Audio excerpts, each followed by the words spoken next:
अलग से, वो जो हम चर्चा करने जा रहे हैं वो यही है जो आज इस समय सबसे ज्वलंत टॉपिक है आज का, अग्निवीर।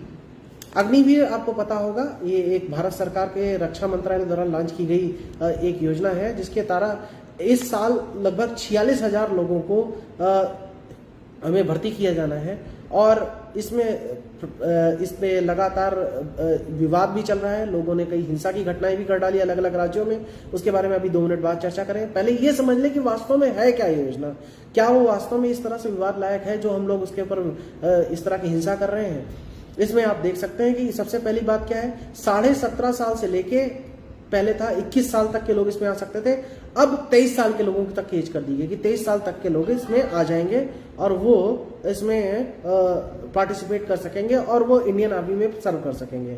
जब अगर वो 10वीं पास कर लिए हैं तो वो इसमें आ सकते हैं और सर्विस के दौरान ही उनको 12th की डिग्री भी दी जाएगी, वो 12th भी पास करेंगे। इसमें उनको मिलना क्या है, जब वो इसमें आएंगे तो उनको सैलरी कितनी मिलनी है। 1 साल की सैलरी जो पहले साल में है वो लगभग 4.25 लाख रुपए है, और जब चौथे साल वो रिटायर होंगे उस समय उनकी सैलरी लगभग 7 लाख रुपए के आसपास होगी, 6.92 के आसपास। अब इसमें वो चीजें अलग से जुड़ेंगी। अगर आपको किसी रिस्क की जगह पे भेजा जाता है, बॉर्डर प्लेस पे, या कहीं कठिनाई की जगह पे भेजा जाता है जैसे लद्दाख, जहां पर लगातार माइनस में टेम्परेचर रहता है, हमेशा बर्फ जमी रहती है, तो ऐसी जगहों पे आपको अलाउंस अलग से मिलेंगे। और इस सैलरी में से ये भी है लेकिन हालांकि कि 30% जो सैलरी है वो अग्निवीरों से काट ली जाएगी और 30% सरकार उसमें जमा करेगी। और जब 4 साल बाद ये अग्निवीर निकलेंगे तो ये इनको लगभग 12.25 लाख रुपए, 11.7 लाख रुपीस दिए जाएंगे। और इस सैलरी पर ये जो उनको लास्ट में चौथे साल पे मिलेगा 11.7 लाख, 12 लाख रुपए लगभग एक मुश्त मिलेगा, 12.25 लाख रुपए, इस पे पूरी तरह से इनकम टैक्स छूट मिलेगी। और इसके बाद अगर ये निकलते हैं 4 साल की सेवा करके, मान लो 21-22 साल की एज में निकलते हैं, तो इनको अन्य सेवा में वरीयता मिलेगी, चाहे वो एसएससी हो, चाहे वो स्टेट की सर्विसेज हो, चाहे पुलिस की सर्विसेज हो, सब में वरीयता मिलेगी। 5 राज्य तो घोषणा भी कर चुके हैं इस बात की। इसी तरीके से अगर आप देखें, कुछ लोग इसमें इसका ये भी कह रहे हैं कि डेथ हो जाएगा तो क्या हो जाएगा, तो डेथ वगैरह के लिए इसमें आपको पता होना चाहिए कि अगर सर्विस पीरियड में इनकी डेथ हो जाती है, इस छोटे से पीरियड में भी, तो 1 करोड़ रुपया इनको मिलेगा। अगर किसी प्रकार की डिसेबिलिटी आ जाती है, विकलांग वगैरह हो जाते हैं, तो 44 लाख रुपया मिलेगा। साथ में वो 11.7 लाख तो मिलेगा ही जो उनको मिलना था 4 साल के बाद। अच्छा, इस प्रक्रिया के तहत साल में 2 बार भर्ती होंगी, मतलब इस साल 46,000 लोगों की भर्ती होनी है, तो लगभग 23,000 भर्ती इस बार हो जाएगी। और इसमें सैलरी जो हर महीने पड़ेगी, पहले साल में जिसको मिलेगी सैलरी वो 30,000 है, दूसरे साल में 33,000, तीसरे साल में 36,500 और चौथे साल में 40,000। तो इस तरीके से ये योजना जो है काम करेगी। इसलिए इसमें अगर आप देखें तो इसमें लोग विवाद कर रहे हैं कि लगातार ये बातें आ रही हैं कि अरे जितने भी हमारे भारतीय सेना एक थी उसमें आप पहले तो 2 साल से भर्ती नहीं निकाल रहे हैं, और उसके बाद आपने लगाया भी तो 4 साल में आप उनको रखते हैं तो ट्रेनिंग भी नहीं दे पाते, कई बार तो लंबी ट्रेनिंग होती है। इस तरह के विवाद जोड़े जा रहे हैं, लेकिन आप ये ध्यान रखिए कि इस तरह की कोई बात नहीं है।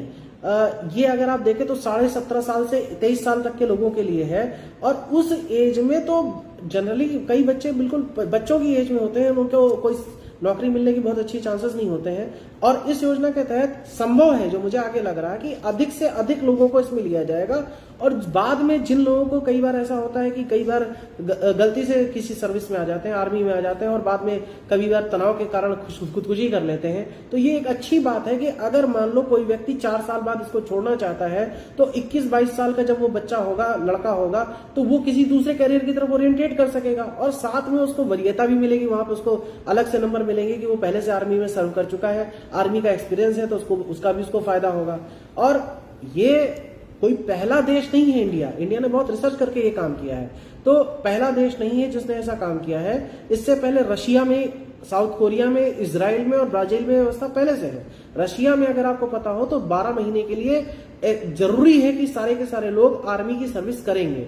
इजराइल में 30 महीने लड़कों के लिए और 22 महीने लड़कियों के लिए जरूरी है कि वो आर्मी में रहेंगे ही रहेंगे। इसी तरीके से साउथ कोरिया में 21, 24 और 25 साल की महीने की जो एज है, वो टाइम है, ड्यूरेशन, उसमें सर्व करना जरूरी है। ब्राजील में लगभग 12 महीने तक आर्मी की सर्विस करनी बहुत जरूरी है। अगर आप देखें, आप कहेंगे कि इससे तो अच्छे सैनिक तैयार नहीं होते हैं, बहुत समस्याएं हैं। मान लो इनमें से कोई सैनिक निकला, 4 साल बाद उसको किसी आतंकवादी ने हायर कर लिया कि इसको तो सैनिकों की सारी सूचना है।